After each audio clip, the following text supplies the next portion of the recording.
High school students Emma and Dean go on a school trip to Trinidad. However, they get separated from the group and get stranded on a remote island. Having no one else but each other, they have to work together for a better chance of surviving as their feelings get in the way. One morning, Emma, an organized and responsible student, starts her day early and prepares for school. She checks her scheduled calendar of productive activities before she leaves. Meanwhile, Dean, an introverted and troublesome teenager, gets up from bed, heads to the restroom, then plays video games as his father, Jack, reminds him not to be late. Upon arriving at school, Emma and her younger sister, Stacy, prepares to leave the car when their mother, Barbara, drops them off. When the sisters leave, Stacy enviously comments on how her older sister is the favorite child. Afterward, Emma meets her best friend Lizzie in the hallway. While talking, a famous quarterback player, Stephen Sullivan, greets Emma.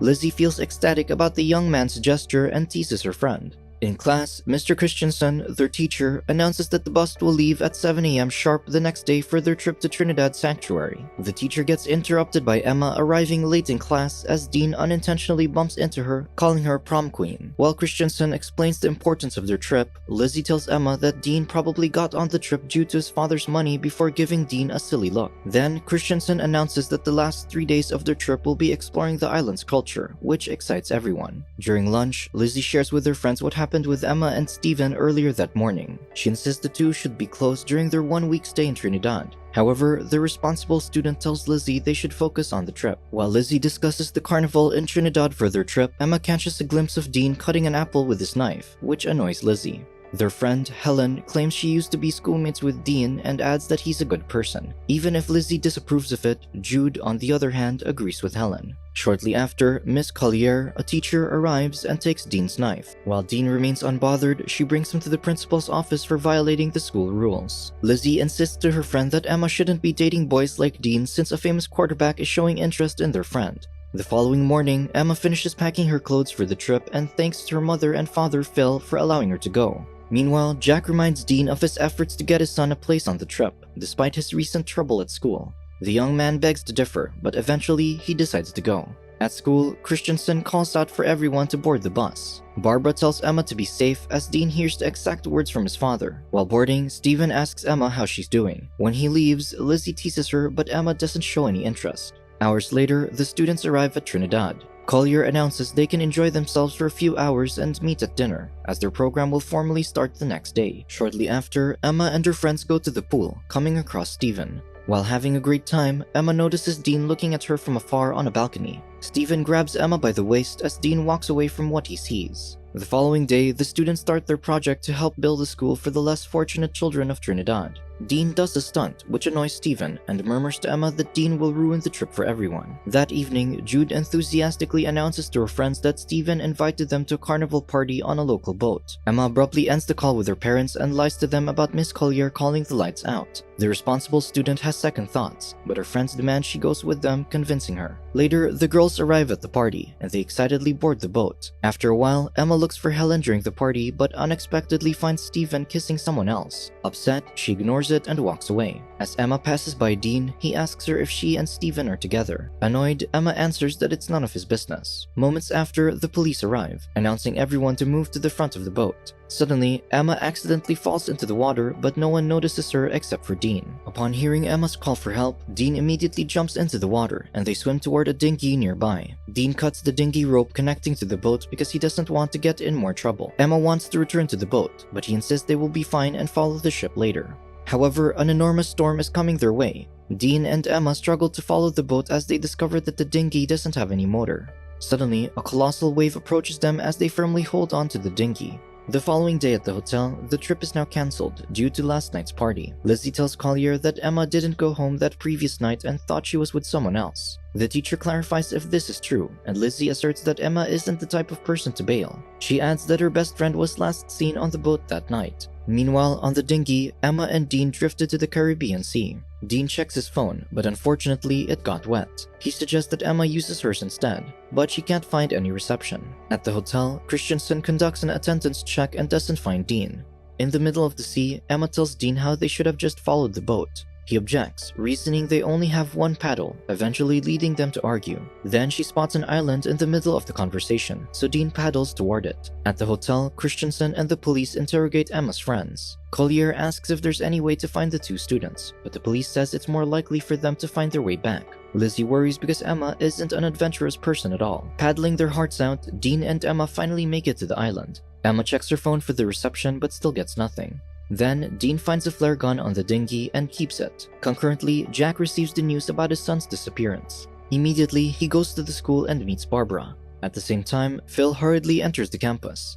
Worried, the parents discuss the issue with the principal, but end up disappointed with what he can offer. Meanwhile, Emma and Dean explore the island to find shelter. Deeper into the woods, they come across a blue lagoon. Dean finds this a fantastic sight and asks the young lady to take a picture of him. However, she refuses. She worries about getting in more trouble, possibly affecting her acceptance to her dream university, but Dean thinks her reasoning is lame. After a few hours, they reach the island's edge, seeing no one. Hopeless, the two decide to retrace their path as the girl worries how they'll survive. Then, Dean finds a cave and borrows Emma's phone for a flashlight. As they investigate it, numerous bats are coming out of the place. The two run away and get soaked in the lagoon nearby. Right after, they return to shore, but their dinghy is now gone, only to find one life jacket ashore. Persistent in going home, they circle the island to recover the dinghy but fail. The sun is setting as Dean and Emma take a rest. The young lady tells Dean to fire the flare twice to call for help, but he seems to be fixating on the view before them. She gets curious and asks Dean why he's in deep thought, but he changes the topic. Suddenly, the young lady remembers the food she packed inside her bag. She proudly finds it and gives some food to Dean. Meanwhile, at the airport, their parents patiently wait for their flight to Trinidad to find their children. At night, the two teenagers camp on the beach side. Emma asks Dean why he calls her a prom queen, and he explains that she's a perfect girl in an ideal world. Suddenly, she hears the twig snapping and Dean reassures that they'll be fine. Hopeful of finding reception, Emma checks her phone but finds none.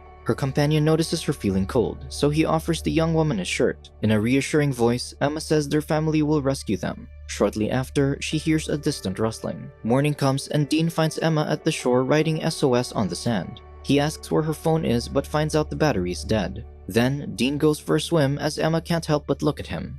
At the hotel, Christensen discusses with the missing teenager's parents that the police are now searching and found a missing dinghy on the boat. With their children missing for 2 days, Jack offers money to search faster. Christensen apologizes for this, but Barbara insists they help find their children. Moments later, on a call, Stacy asks her parents for updates on her missing sister. Phil responds to her in a sad tone that they haven't found her yet. At the island, Emma fetches some water from a nearby river and hears strange noises. Uncomfortable with her surroundings, she decides to leave for her safety. She then goes back to putting SOS on the sand as Dean finds himself frequently looking at her. The two continue to feed themselves with anything they can find on the island. Eventually, they create a makeshift hut. Tired from the day, Emma finds Dean sleeping. She joins the young man as he faces her and puts his hand on her waist. She finds this comforting, so she leaves it be. The following day, while Emma showers at the lagoon, Dean asks for sunscreen. She tells him to look in her bags, but he informs her that he can't find any. Anxious, Emma mentions that something else is on the island. Back in the hotel, Barbara worries for Emma as she watches the news broadcast about her missing daughter.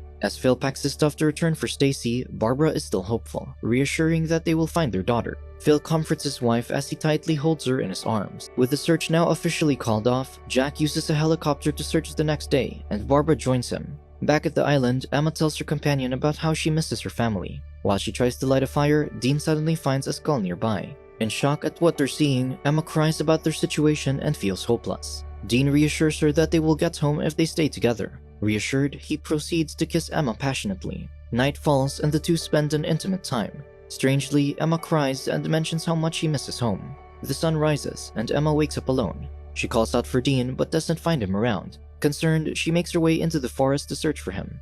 Fortunately, she finds him, making a proper burial of the remains of the person they found the other day. In a state of confusion, Emma asks Dean what is going on. He tells her that he doesn't need anything from her. Disappointed, she tries to convince him to open up to her. However, she accidentally falls and gets wounded in the knee, which Dean immediately treats. Emma remembers their situation, and Dean reassures her they will be alright. She then tells him that they both need hydrotherapy. After finishing their bath at the lagoon, Dean tells his companion how his mother died in a car crash, with him finding out 3 days after being in a coma. Emma listens closely and comforts him that none of it was his fault. Rain falls and Dean finds joy in it. Emma feels as happy as he is and they dance in the rain for some time. Dean gives his friend a flower and they intimately kiss each other. Nearly a month later, the news officially calls off the search for Dean and Emma. In front of the school are Emma's friends witnessing the news reporter, believing that their friend is still out there. Similarly, Barbara is persistent in finding her daughter and goes back on a helicopter with Jack. To cover many areas, they send out flyers in town containing information about their children. However, Jack convinces Barbara that they have done enough to find Emma and Dean.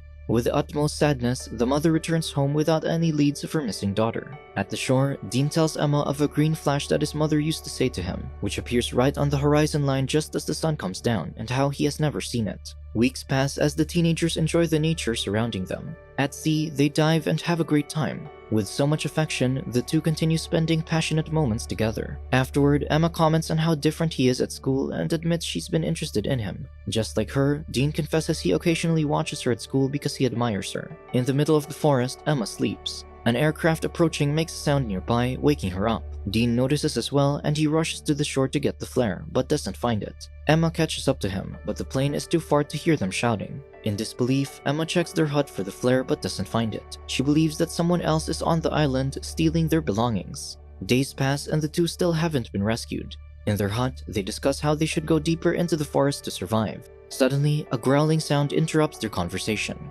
Dean heads to the forest and searches for the creature. Emma worries for him, so she follows him into the woods. Dean turns to his left and finds a black panther. He runs away from the animal as fast as he can, but he falls to the ground. Shortly after, Emma arrives where Dean is, holding a knife covered in blood, with the black panther lifeless. Throughout the many weeks, life continues for everyone with the teenagers still missing. Eventually, the teenagers learn to survive, hunt, and build a more robust hut in the middle of the forest. On a stone, Emma adds more marks on the number of days they've been on the island. Surviving together for a while now, Emma and Dean fall deeper in love. The next day, Emma feels sick, and Dean asks if she thinks she's pregnant, but she confidently denies. To feel better, she lies down with him. While chatting, Emma's lost things are falling from above, and when they look up, a monkey is throwing their missing stuff at them.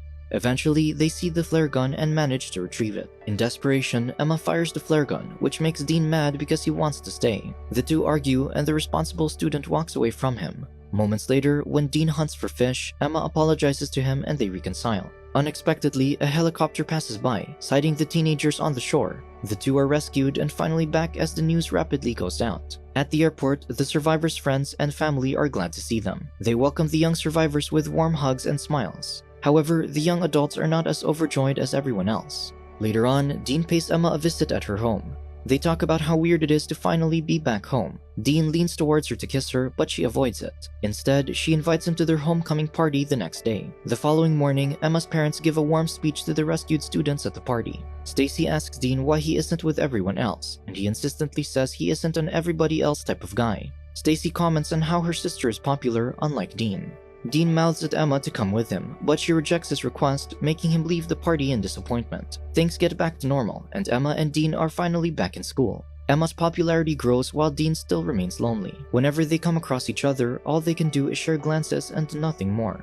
Days later, the young woman tries calling Dean, but he ignores it. In Emma's room, Stacy tells her older sister how she felt seen and recognized while she was away, but later realized that she misses her sister after all. The older sister shares how amazing Stacy is, and they decide to go to prom together, strengthening their sisterly bond. The next morning, Dean visits his mother's grave and proudly says he finally saw the green flash back at the island. On prom night, Dean watches TV at home until his father interrupts, asking if his son wants to borrow a tuxedo. At the party, Lizzie approaches Emma and walks her to a surprise. Appearing in front of them is Dean, wearing a tuxedo under the rain. Upon seeing him, Emma goes out of the party and kisses Dean passionately. The two happily reunite with each other, dancing under the pouring rain. Subscribe to watch more videos like this, turn on notifications and leave a like to help the channel out. Thank you for watching.